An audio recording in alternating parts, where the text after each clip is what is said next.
السلام علیکم ورحمۃ اللہ وبرکاتہ۔ آج کے اس ویڈیو کلپ کے اندر ہم لوگ بات کریں گے نظام ہضم کے امراض، جس کے اندر گیس، تبخیر اور السر جیسے مسائل شامل ہیں، اور اس کے ساتھ ساتھ ہم کالی مرچ کا طبی اور سائنسی کردار بھی اس ویڈیو کلپ کے اندر جاننے والے ہیں۔ تو ویڈیو کو آپ لوگوں نے آخر تک ضرور دیکھنا ہے تاکہ آپ لوگوں کو بھرپور فائدہ ہو۔ معدہ جو ہے یہ تمام بیماریوں کا گھر ہے۔ ایک مشہور قول ہے کہ المعدۃ بیت الداء۔ اگر معدہ درست ہے تو پورے جسم کو ملنے والی جو سپلائی ہے خون کی وہ درست ہوگی۔ اور قانون مفرد اعضاء کے تحت معدہ کے امراض جو ہوتے ہیں وہ محض بدہضمی نہیں ہے، بلکہ اعصاب، عضلات یا پھر غدد کے افعال میں بگاڑ کا نتیجہ ہے۔ تو سب سے پہلی چیز ہے جی تبخیر معدہ اور گیس۔ جب معدے میں تحریک سست ہو جاتی ہے یا رطوبات کی زیادتی ہو جاتی ہے تو غذا ہضم ہونے کی بجائے سڑنے لگتی ہے، جس سے گیس پیدا ہوتی ہے۔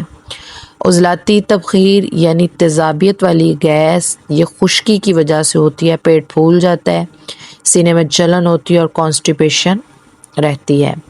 اعصابی تبخیر یعنی تری والی گیس یہ ٹھنڈک اور رطوبات کی زیادتی سے ہوتی ہے، پیٹ میں گڑگڑ ہوتی ہے، پیاس نہیں لگتی اور پخانہ جو ہے وہ بار بار مگر ادھورا آتا ہے۔ دوسرے نمبر کے اوپر ہم بات کرتے ہیں معدے کے السر اور جلن کے بارے میں، یعنی پیپٹک السر اور ہائپر ایسیڈیٹی۔ السر جو ہے وہ دراصل معدے کی اندرونی جھلی کا زخمی ہو جانا ہے، اور قانون مفرد اعضاء کے مطابق یہ اکثر غدی عضلاتی یعنی گرم خشک تحریک میں ہوتا ہے، جہاں پر صفرا کی زیادتی گوشت کو گلانے لگتی ہے۔ شیخ الرئیس ابو علی سینا فرماتے ہیں کہ معدے کا السر اس وقت ہوتا ہے جب طبیعت جو ہے وہ فاسد خلط کو معدے کی طرف پھینکتی ہے، اور سائنسی تجزیے میں اگر اس کو ہم لوگ دیکھیں تو اسے اکثر ایچ پائلوری یعنی بیکٹیریا سے منسوب کیا جاتا ہے، لیکن طبی نقطہ نظر میں جب معدے کی کیمسٹری بگڑ جائے اور سوزش حد سے زیادہ بڑھ جائے تو اس وقت یہ مسئلہ پیدا ہونا شروع ہو جاتا ہے۔ اب ہم لوگ بات کریں گے کہ کالی مرچ جو ہے یہ ہمارے نظام ہضم کے اندر کس طرح سے بہترین کردار ادا کرتی ہے۔ تو کالی مرچ کا جو سا مزاج ہے وہ غدی اعصابی یعنی گرم تر ہے، اور یہ معدے کے لیے اور جگر کے لیے ایک بہترین محرک ہے اور مسلح ہے۔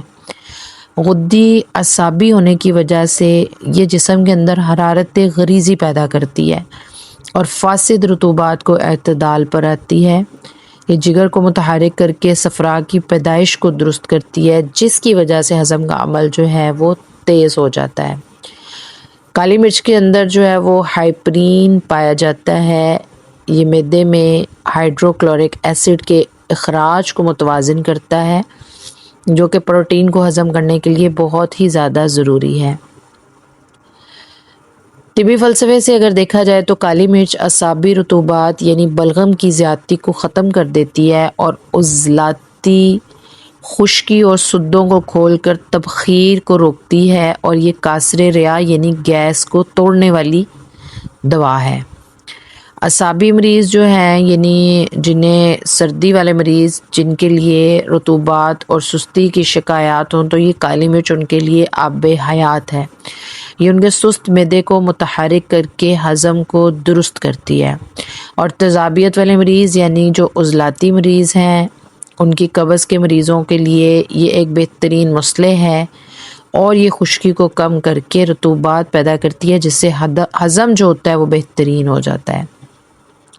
اور جتنے بھی گرمی والے مریض ہیں، غدی مریض ہیں، ان مریضوں کے معدے میں پہلے ہی شدید جلن یا السر ہو، انہیں کالی مرچ کا استعمال جو ہے وہ بہت ہی زیادہ احتیاط کے ساتھ کرنا چاہیے۔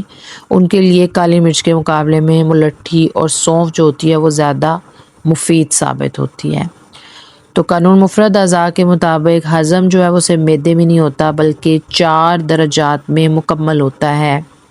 ایک تو ہضم معدی ہوتا ہے، یعنی منہ سے معدے تک غذا کا ٹوٹنا، پھر ہضم کبدی یعنی جگر میں غذا کا خون میں تبدیل ہونا، پھر ہضم عروقی یعنی رگوں میں خون کا گردش کرنا، اور پھر ہضم عضوی یعنی خلیات کا غذا کو جذب کرنا۔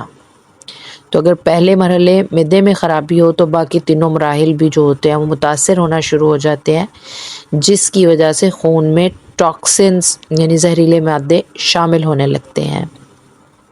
تو خلاصہ کلام یہ ہے کہ معدہ جو ہے وہ جسم کا باورچی خانہ ہے۔ اگر آپ کا ہضم درست نہیں ہے تو بہترین غذا بھی زہر بن جاتی ہے۔ اور امید کرتی ہوں کہ اس ویڈیو کلپ سے آپ لوگوں کو بھرپور فائدہ ہوگا۔ اگر ویڈیو اچھی لگے تو اپنے فرینڈز اینڈ فیملی کے ساتھ ضرور شیئر کریں۔ دعا میں یاد رکھیں۔ السلام علیکم ورحمۃ اللہ وبرکاتہ۔